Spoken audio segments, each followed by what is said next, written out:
Does the idea of networking make you cringe? Have you been to those alternative medicine, alternative healing networking groups, and then every corner you turn, somebody has a solution to fix your problem? It's so cringy. What if we could do this a different way? What if we could network without having an agenda? What if networking was just about forming relationships with people that could be your friend, your ally, your partner, just somebody cool to have an awesome conversation with, and then business just happens naturally? Well, for all you healers who would like that, tune into this conversation with Laura Di Franco. She is the CEO of Brave Healer Productions, and she's got a new book coming out that you want to know about. Join us to find out more.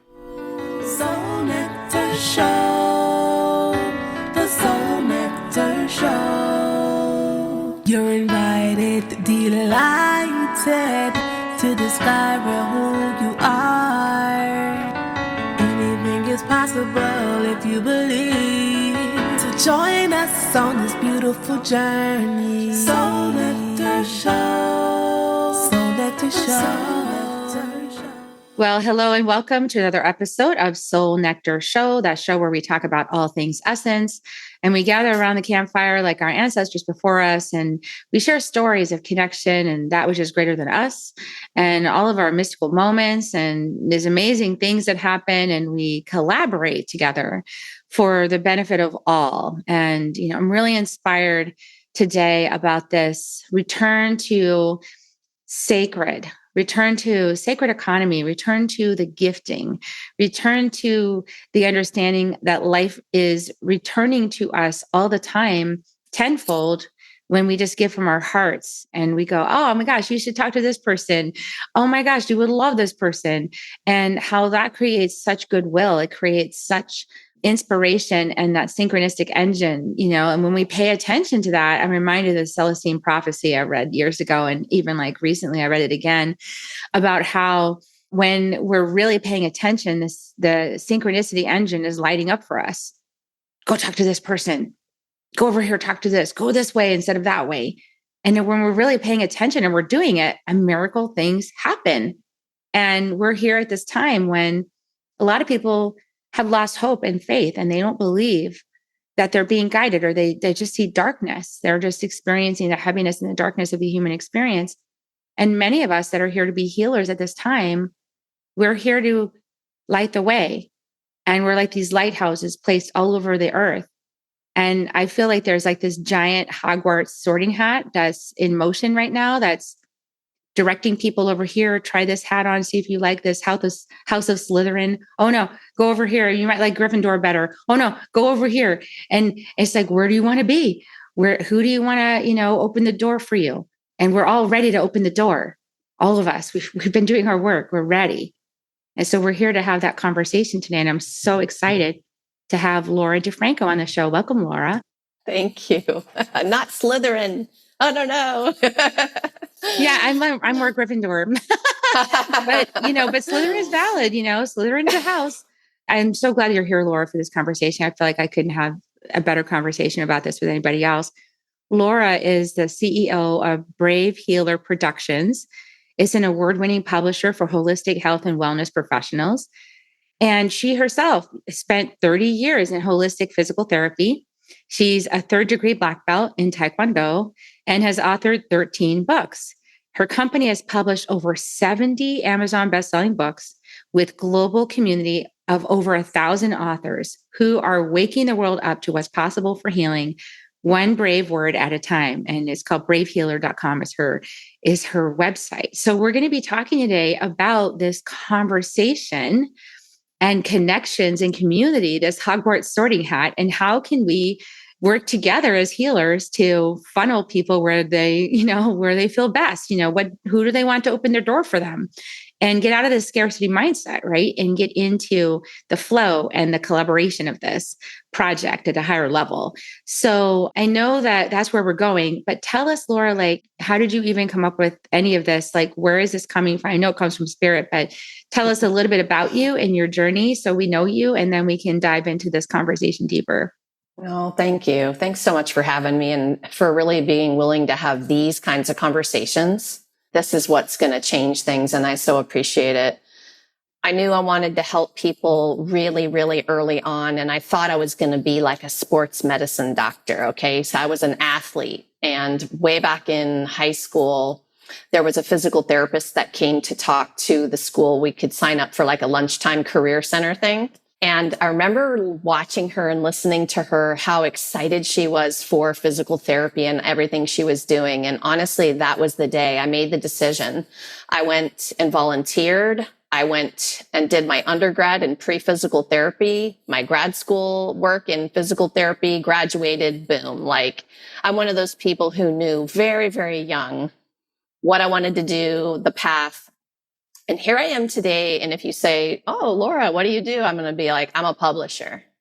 And for me to even to be able to say that to you is like, I look back at that 16-year-old and every single crazy alien thing that has happened to me between then and now. And I'm like, whoa, universe, thank you for giving me that career so that I could help people communicate in a way that really others get what we do as a holistic and alternative practitioners.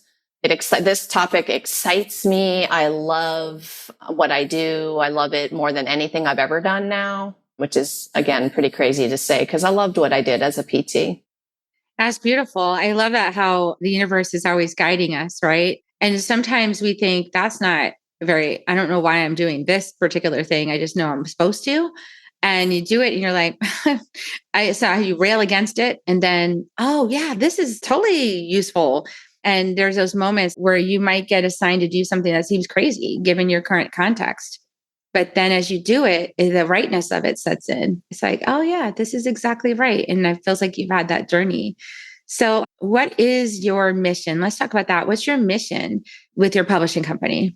I always joke with people that I have like 3 or 4 missions, right? But if you want the tagline, I want to wake the world up to what's possible for healing. And I could even just shorten that for you and say, I want to wake the world up to what's possible. I want to shift mindsets. I want to give you hope. Like maybe you think certain things, and when I can shift someone's perspective so that they know what they think. If you think it's right, it's right. If you think it's wrong, it's wrong. What is the Henry Ford quote? I can't remember now, but that's part of the mission. I have a humongous burning second mission to support the business behind our authors, our healers.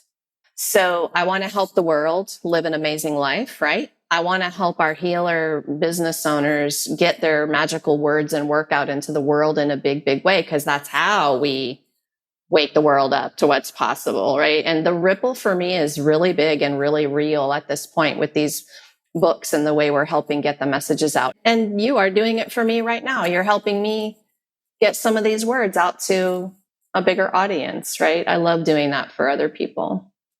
Yeah. And as a healer, I would say one of the major hurdles to move through is the fact that we live in a society that is capitalistic and commoditizes everything, and also values and prioritizes things usually up until now different than what the skills and services that healers are offering. So up until now, the prioritization has been on material wealth, right? Like material stuff, houses, vacations, cars, watches, anything that gives a sense of status and havingness, to the people who are having it.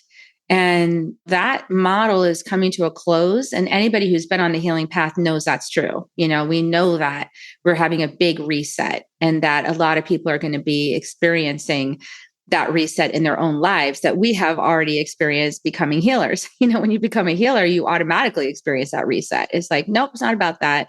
It's about something bigger. It's about our souls. It's about the journey to soul. And it's about resetting the sacred economy, resetting things to be, more of a gift. And when everyone's gifting, then everyone's also receiving. And it's not the haves and have-nots. It's it's more of a communal thing that's happening rather than an individual lone wolf. I've got to like defend my territory and help my family and, kill the monsters and, steal their bounty. So I have more, like that's a whole, we're not playing Monopoly anymore, right? Like, but some people are still playing it. So we have a world where a lot of people are still playing Monopoly, but we know Monopoly is no longer the game.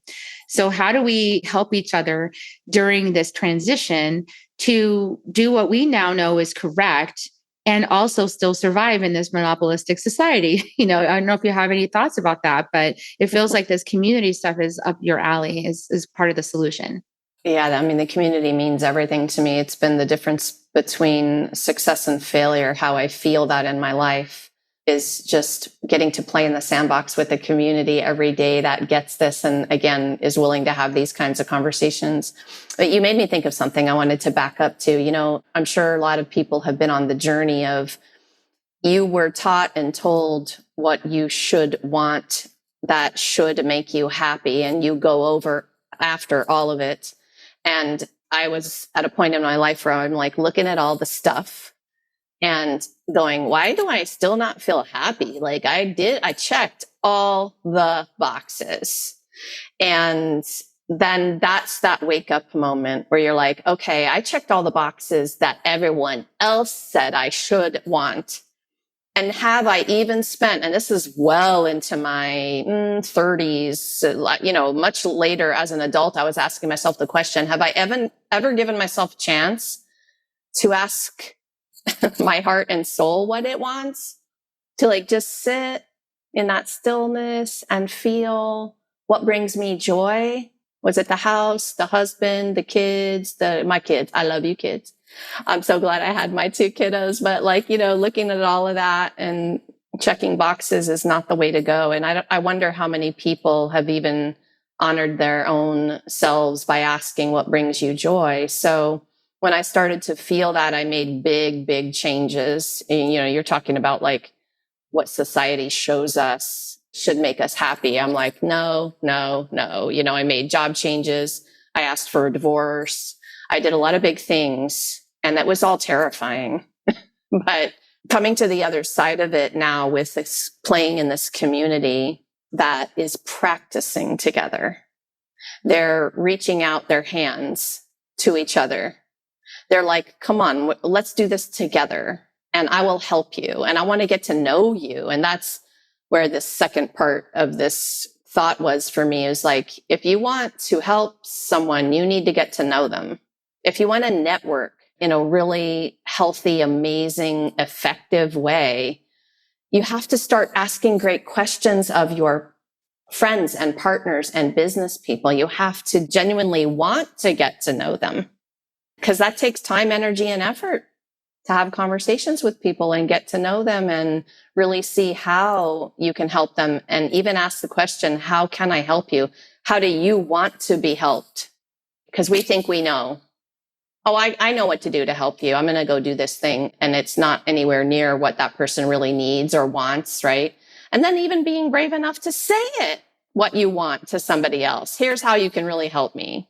So we could go down this road of a million ways here with this conversation, but those are a couple things I was thinking when you said that. Yeah, no, I love that you brought that in. I've been studying Sacred Economy, is a book by Charles Eisenstein. It's a really great book. And it talks about sacred economy is the shift from transaction to trust. Now, this shift is so key for me because I remember being a new healer, like being called to be a healer. Like I know I'm supposed to be a healer full time, not like a part-time healer, like I have a job. And, so some people can do that. No, I was like told, no, you're full time. And I was like, I'm going from a high-tech salary, working at home, consultant, to like, what? And I don't even know how to work with people. Like what? And I'm going to work directly with people. My whole income is based on somebody's decision to work on themselves. Are you kidding? Like people don't want to work on themselves usually, so now my whole income is based on helping people decide to work on themselves. Oh my gosh, are you kidding? I mean, I used to have companies pay me, right? I was in the corporate model. They paid me a nice salary. I did some work for them. I got paid. I like, and now I'm like, the whole model is different. I got to open my heart. I got to show up. And I remember like, knowing the path in my heart, but then it's so hard to walk it because I've got 2 kids at home. I've got to pay the mortgage. I have to make sure there's food on the table. And their mom is like this crazy healer now. And they're like, why did you abandon that great job, mom? Like now we can't have Nintendo or whatever, like I want the new PS5. And I'm like, I can't, like I'm barely making it. And economically, because I'm called into this shift. And I remember going to networking meetings, having a sense of urgency, like I have to pay my mortgage. So somehow I've got to convince some people to do some work. And I'm coming in with an agenda. And that is transactional thinking. That's transactional. And so everybody can feel when you're hunting for them. Everybody can feel my big jaguar, going, sniffing, like, is there an opportunity over here? Is there an opportunity over here? Like, where can I get my needs met? And that's exactly what we're reconditioning right now. Like actually that scarcity mindset. And it's like, it's not about that. It's like what you said, it's about relational. It's getting to know people without agenda, just simply showing up where you're called to be, like the Celestine prophecy, like I'm called to go here and showing up and being curious. Why am I here? What gold nugget is here in this space for me to receive? And it might be a lesson. It might be an ally. It might be a message. It could be so many things, but not pre-deciding like what that meeting's for. And I know I'm not the only one that's been in that boat, like with this shift, because I know a lot of moms have been called to be healers during this time. I know a lot of people, have been called into to this scary territory of breaking free of capitalism and transactional thinking and into like this trust. How do we do this, Laura? Like, this is so, it's so precious. It's so real. I was writing down a couple things as you were talking. There's, people don't want to work on themselves, you said. And why? Because we were taught not to feel, first of all. And so working on yourself requires you to go into some places where you're going to have to feel a couple of things. However, the reward is immense because you can also feel bliss and joy like you've never felt before if you're willing to go into the other end of the spectrum, right? And so part of my journey has been to give myself permission to feel everything and walk that walk and explore in there. And people are so afraid they're going to get stuck in the pit, never be able to get out of that horrible feeling. And I'm here to say you'll always come out of it.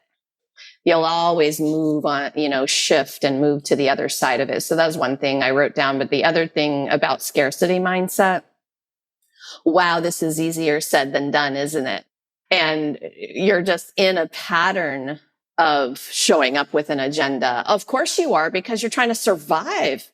How do we do it? It's such a great question. I think that we healers are actually so awesome at the foundational principles of awesome networking. We just don't know we are, because I think the foundational principles have to do with taking responsibility for our own energy and mindset. We practice this. We're good at this already, right? And I think it has to do with genuinely wanting to help people. Y'all are already doing that every day. You're awesome at this. You're so much more better at networking than you think you are. You just have to take those things that you're already doing and then check your own self. Like if you just said it, right? You show up with an agenda. Well, my practice is to know if I'm showing up with an agenda, like to go take a breath, take a half a breath and be like, oh, here it is again. I came to this meeting and I'm hoping for a sale, a new client or whatever. Okay, I better, you know what? I'm just going to take those 3 deep breaths and shift that right this second. That's how we do it. How we do it is our awareness practice. It's a boring answer. It's the same answer for all the things.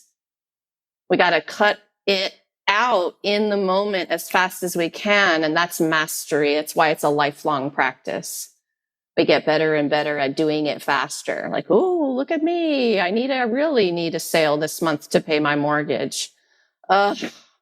That's so hard to shift out of that because it's real.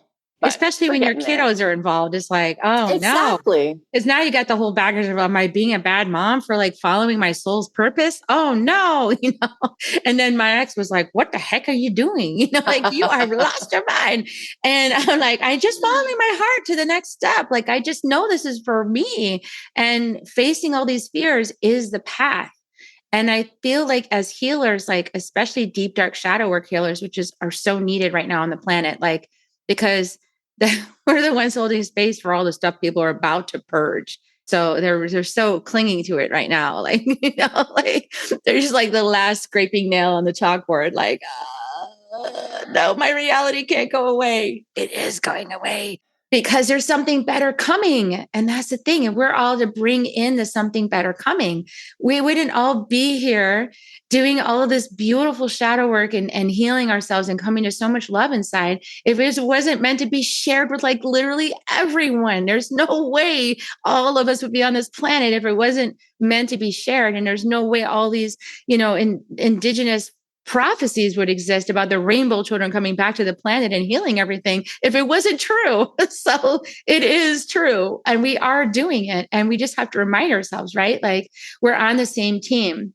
Because another one of the things, Laura, between women, right, is competition. That's another one of the conditioning things that we've been conditioned to fight for the man or to fight for the job or to fight for each other for the thing. But actually, it works better when we work together. When we actually are like the sacred hoop of our ancestors, things just fly off the shelves towards us, right? It's just like, here you go, bam. When one woman advocates for another woman, oh my goodness, the magic that happens. Because especially if it's a trusted friend and you say, you need to go see, Laura, because she's, or like you referred me to your friend Ginny. And it's like, you need to go talk to Ginny. And Ginny already trusts me because you said yes. And she's a trustworthy person. And so are you. And you guys know each other because you have all your little spidey senses activated, right? Because you're healers. And then you're telling somebody else, well, they're going to believe you. So this is all about trust. It's about cultivating the integrity to be trustworthy and then using our discernment. Like, who is another trustworthy person who engages, who is relational to pass another trusted client to for their evolution, right? This is how we work together. I think it's much better than competing over resources. That word discernment is such a badass power word of awareness. I have moved to discernment over and over again in the way that I talk about awareness. Because if I can figure out that feeling of fear inside of me, it is really purpose-driven fear. It has more excitement attached to it than the I'm in a dark alley and I need to get my butt out of there, type of fear. The problem is they feel so much the same inside of our body, that feeling of fear. But this purpose-driven kind and being able to discern is really an amazing thing. I love this topic. So I kind of got hooked up when you had me at discernment. But yes, that's why we're here. And there are some strategy and skill. There's skills to build in terms of getting to know each other. Collaboration versus competition every time. And it still comes up for me. It's like, ooh, I see you, powerful woman publisher over there. Like, oh, okay. Am I going to get into that kind of energy and go, oh, well, I'm not going to. No, that's where I stop myself. I have to pause it right in the moment of me even thinking 2 words about that and be like, no, wait, you tell people about collaboration. Well, what do you need to get to know about that woman? And where would the collaborations be? I get to curiosity and discernment. I'm telling you, this power couple. Discernment, curiosity, all those things in awareness. I love that you just said that. It's reminding me when I wrote the book, The Second Wave, and I was channeling it and I did my part, but I was told that Jennifer Huff had some pieces to put into it. And I was like, but she does what I do. Yeah. But she's further along than I am. But she's paid speaker. But I don't want her. Everyone's going to follow her instead of me. No, I don't want to invite her. And I remember I was right in the middle of that little temper tantrum and at a conference where she was at, right, where I could have easily asked her. And my good friend Teresa, who knows us both, luckily I shared with her what I was thinking. And she looked at me, she says, you stop it right now. And I was like, oh. And she said, you are blocking your prosperity. She is a sister friend. She will say yes to you if you ask her and you don't try to compete with her. She will support you to the nines. And I was like, really? She would support me? And so I actually went and asked her, and she's like, of course, you're my unicorn people. I will put a chapter in your book. You're getting me off my butt because I need to write a book and I haven't written one yet. So this is get my toe in the water. So thank you for the opportunity. And I was like, I can't believe that just worked out. And that book's been on the charts like without any advertising for 230 weeks now or some crazy thing. So I mean, like, that worked. So it works, Laura. Like when we work together, magic is created. Yeah. I laugh at myself when I get into the old habit of the scarcity mindset, because I think about, of course, sounds corny because we talk about it a lot, but the billions of people on the planet, there's no way I could have all of them anyway. Like all it is just this tiny portion that will be this abundant flow that I can barely handle. So I just keep reminding myself of that. There is that much abundance, and we pinch the hose off when we do that. I love your temper tantrum, there. I love the way that you showed that. What's the word? Acted it out. Like, yeah, you do a good temper tantrum. Feels like mine a little bit. I have good access to my 2-year-old. Yes, you do. You do. And it's, we need to have more fun and play more and be our little kid more. And I'm tired of everything has to be so serious all the time. I'm really wanting to have a lot more fun, which is great fun energy. Laura, I want to disclose to you that in my Gene Keys chart, and everybody, you guys watching, I know GeneKeys.com. I love Richard Rudd and his work. I use it in my inner medicine training stuff. But in my chart, in the culture is the key that determines your prosperity. And at the shadow frequency, whatever's at the shadow frequency in your culture, if you're in that energy, it blocks all your prosperity. And if you're in the gift, it brings it in. So my shadow is seriousness. Like, I have been so serious and the world is serious.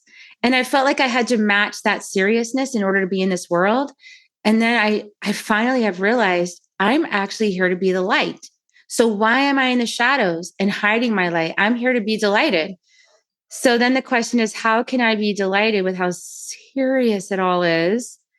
And how terrible and tragic. And so, that like we're here to be the light. So that is the challenge. I will be delight in a world that is seriously tragic. I will be light. I will be delight, delight, The light in the middle of the seriousness. And I love that you're saying that because you're also opening to it. It's like, why are we being serious? Why are we matching that frequency? Because we don't need to. I had a call this morning from a family member who was right deep in it after watching the news again. And I ditched my TV and cable almost 9 years ago now. And so I really was in this morning. It's funny that we're talking about this because I was like, ooh, and in my head, I'm like, am I allowed to be delight?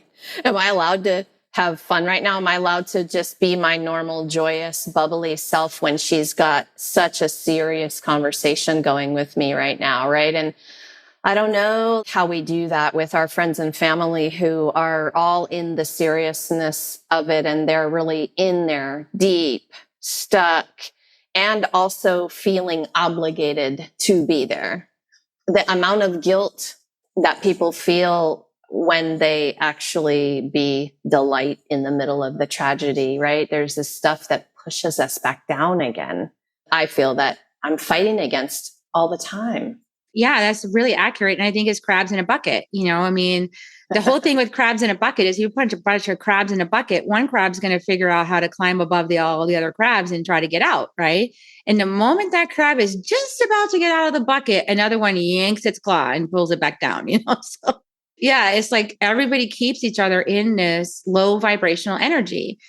And that is the ego, really, like resisting the change, resisting the illumination of consciousness, which is always so interesting to me because on the other side of all that seriousness and all that shadow is the light. And the light is so like enriching. It's so beautiful. It's so fulfilling. It's all the things that as healers got into the practice of healing for, because we started feeling good. We started, like, you do healing work, you feel good. When you give a healing to somebody else, you feel good. And it feels great for me to do a healing. Like, the energy flows through me just like the other person. And I'm like, woohoo. And so when I don't have people booking healings because I need a rest or whatever, because I'm such a healing junkie, honestly, I will like, I'm not in a healing right now. And then I'm being reminded I can do it anytime for myself, right? Like, I don't have to wait for another person. I can do it. But a lot of us are called to be in service. I don't think we're in service when we hold the same energy that the people we're here to help are having. Like, that's the energy we're moving out of.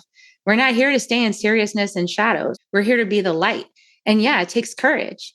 And the thing is, Laura, it's like embracing the shadow, right? Because we have the capacity to embrace the seriousness with the energy of delight. So what would that even look like for you? Like, if you did that, I've been asking myself, so I'm asking you, I want to know what your answer is, because I've been asking myself, but what if, and everybody else, please answer this question and put it in the chat.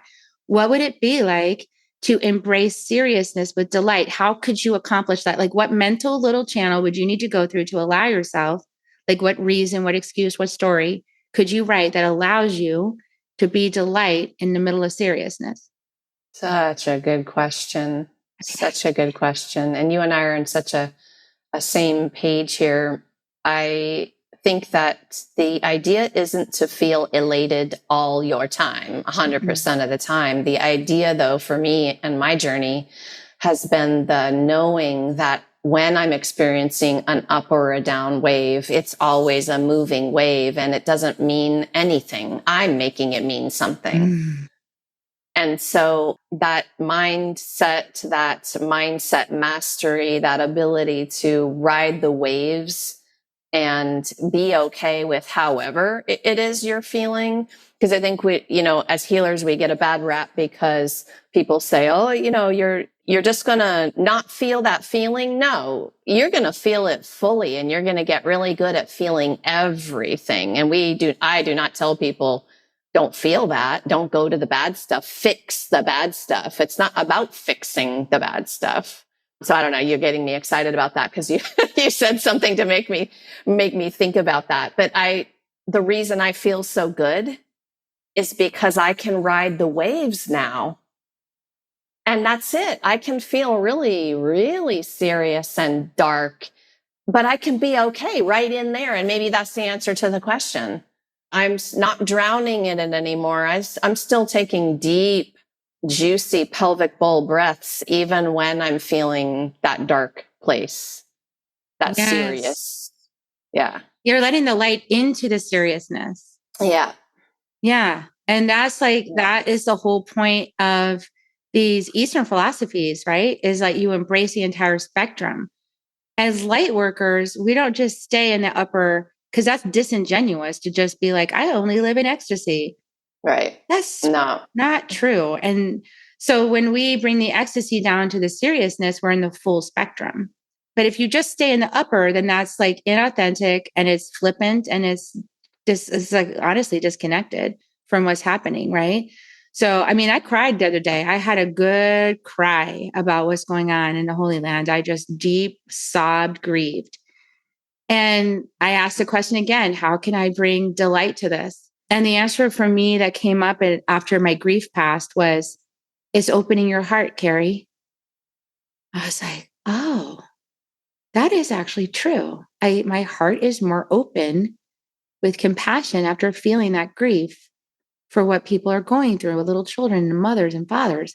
My heart is open. It's more open than it was before because I care what's going on. And then I'm delighted that I spoke to it. I put a post out that people might be mad at. And I was like, I don't care. I'm a mother. I'm a mother and I feel this and I need to speak to it.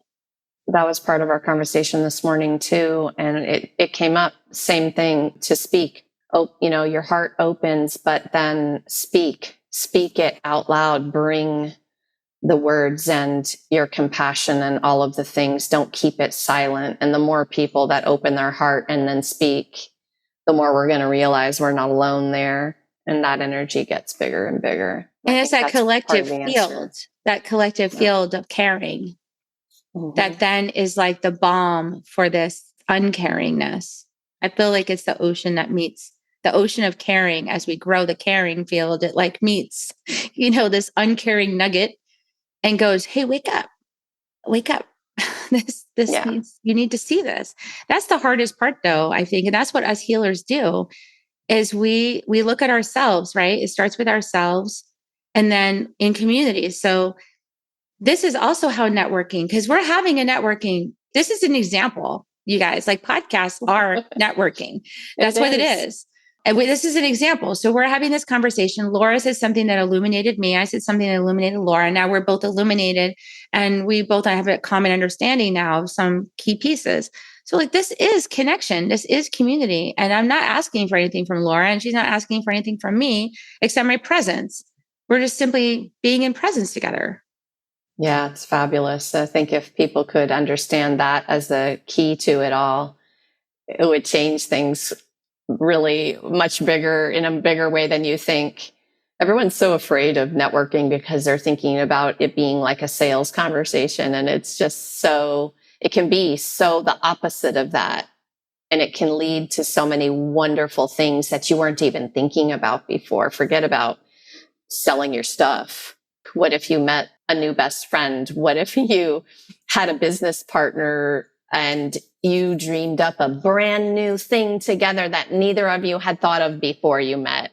So I love to go in, again, curiosity, right? I love to go into conversations with a what if sort of attitude. It's fun. Yeah. And also keep in mind as healers, like we know as healers, the power of our word. So when we have these conversations, I've said this for years, because there's been times in Soul Nectar Show over the 7 years I've done it that I felt like no one was listening. Like there's been times where I'm like, nobody's really listening to what I'm saying. And I'll just do the podcast anyway, because I said to myself, I am creating new earth with this conversation. I am, even if no one physically listened to it, it is in the consciousness because we had it and we spoke it and we recorded it and we put it on YouTube and iTunes and everything. So it is already out there and it's in the consciousness and is permeating, even if nobody like physically put it in their earbuds and turned it on. It doesn't matter. It's still working. And so it's about influence. We have influence when we have these conversations. And so why wouldn't you as a healer want to have these kind of conversations with more healers and create what we want, like our desires of peace and love and harmony and prosperity for all in that conversation, right, Laura? Like that is the reason why you want to have all these networking things with other healers. That is exactly right. And I think you do curate your inner circle, and that's really important because a lot of people will come up in networking efforts and they will meet people and it doesn't go that way. And so you just have to remember that you get to choose. And what you just said is so important. So if you just let a conversation go on, that isn't that. So we have to sort of take responsibility for shutting that down when we're in the middle of it and we realize, oh, this is quite the opposite of what I want to put out in the world. Like gossip or something like that. Exactly. Or venting or negativity or, you're speaking and creating as you speak. You're creating that vibration. You just, you said it. So I don't know. I mean, I didn't always get it. It took me a long time to get it. I love getting it now. I'm going to do the best I can now that I get it. Right? Do your best. That's a fourth agreement. That's it. Just do your best. And that's all is ever expected of us is keep learning, growing, and do your best. Yeah. And I love that we can come together. I was talking with your friend Ginny the other day and about networking groups. And I was saying about how for a little while, I led IEW in Austin. And anyway, it was a great experience, except that the energetics that they have is not aligned with what I was trying to create. So I was like this little rogue element inside their organization, creating a special carry hummingbird brand, inside of their energetics. It didn't exactly match because that's not how they're thinking at the time. But I wanted to create this situation where people just started being relational, like just leave your business cards at home. Like seriously, don't come with my pitch. Don't come here with an agenda. Just come like, I want to see what happens next, or I want to meet some cool people. I want to establish some relationships. I want to see where the synergy is. I might meet my next business partner at this event, but I don't know what's going to happen.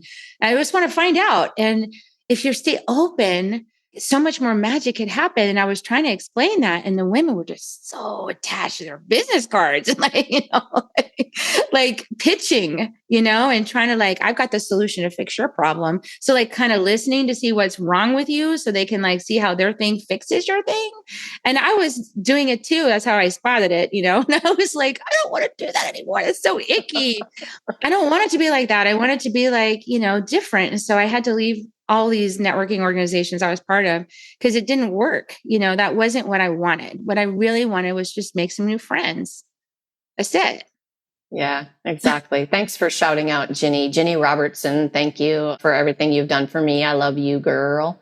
She's believed in me before I believed in me. And she was one of those people who called me out on some of my coolness, right? And made me just look at myself in the mirror and see what there was there. And I love everything that she is about. And she's been doing it a minute more than us. 30 years or something, a really long time. She's going to be on the show, by the way, you guys. So look out for the episode coming up. You'll find out all about it. But yeah, she's very inspiring. She's definitely a first waver and, charting the course for us to follow as second wave. So it's really, really beautiful. Yeah. And she inspired you to be, with these same things we've been talking about.